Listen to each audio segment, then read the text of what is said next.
Ganda Ssaabasajja Magulu Nnyondo yatuula n'alabanga ono y'omu ku bakyala abasaana okubanga beebazibwa nzaani atamwebaza tukwebaza maama asayina oluyimba lwabadde ali mu kurecording olunaku olwaleero nga bakwata shoot yalwo bamaama ataito era n'agamba nti oluyimba luno yaluyimbidde bamaama jjukira nti ku mikolo gyaffe mami waffe abeera eri mu kadinisa ng'atunula alaba muwala we takkirizibwa nakutuuka mu kidaala bambi bamutwala gwakuzaalabirira gwakuzayagala asa oluyimba luno yalubakubidde wabula nayogera ne kushoye ne Mulangira ajukira shoya Mulangira je yali ku Nican abantu bamenyesa obutebe bw'abantu abebana abantu abalina okubeera abyewakanye.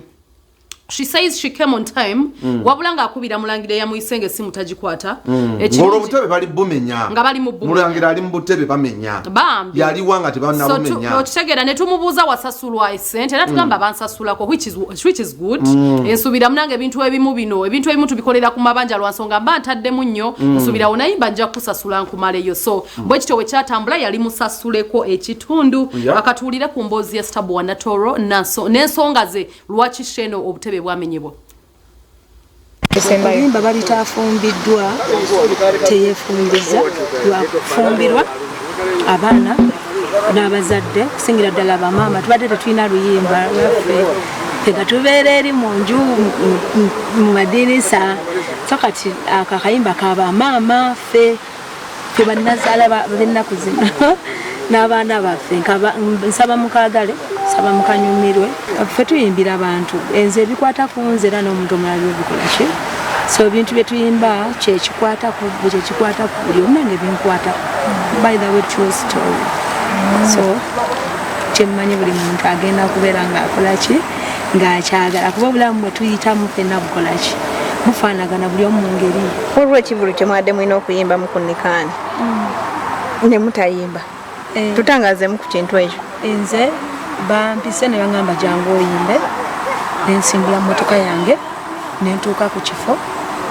negenza okutuukawo nga nanyini yampise n'essimu teriiko nagenza okuwulira nga abantu batandika okuyomba eyo munda nze nenvuga nenvaawo saali nze bingi naye nga nze nabaddewo mu kifo nga ninze bulinzi baŋŋambye nti jangu ogende ku stage wayimbe yali yakuwako ku ssente yali yampaako naye nga wasigalawo ssente yali yampaako entono nga wasigaddeyo nnyingi yes abanabwe abantu abatuwamirimu eyo bizinesi yaffe nze bakugamba nti ngenda kuolaba ku Nican gwe mpa ssente zange oba siyimbye kuba mutufiiriza emirundi ebiri mutuleetera okunyiza abawagizi baffe n'obutatusasula so nga nze nyina shozi ze nagoba ku olwo olw'okubeera shoyi mutubazisa bubi mugenda tusa obwavu mugenda tusa obwavu bannange sente tuzijja mu kuyimba ze tukolamu byonna mulina okwetereeza kibalekawo nga mmwe abayimbi nze nali wendi tebampitako genda ku stage kuyimba neŋŋaana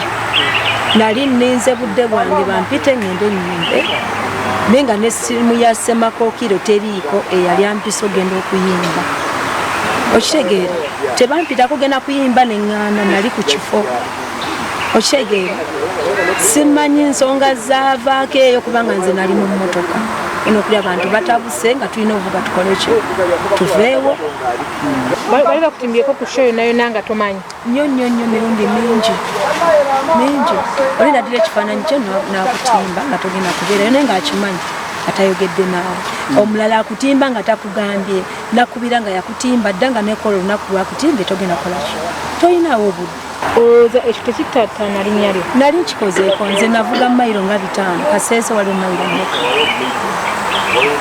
twavuga abamanye Kaseese twavuga ne tugenda Kaseese era abaali batutimbye baasula munda era ne tubyogerako mpaka ne tubimaliriza beemanyi nsobola okukola buli kimu ku lw'okuyimba kwange lwakuba nti olumu bitwala obudde olumu tubawabireewo Katonda kuba ogenda n'omutunya naye nga oluusi talina nakyali omuntu yenna yenna ow'amakulu tamala gakola bintu si bwe kiri turespectinge ba clients baffe bafans baffe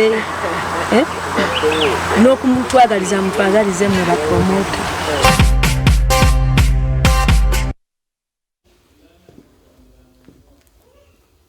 Okay. When abadde Starboy ne Toro. She's strategic. Tumwagala nnyo. Yemu kwakyala abasinga okuyimba ku mbaga. Sometimes okuba endongo manya we ayimba ku mbaga n'owulira ddala nga mukwano.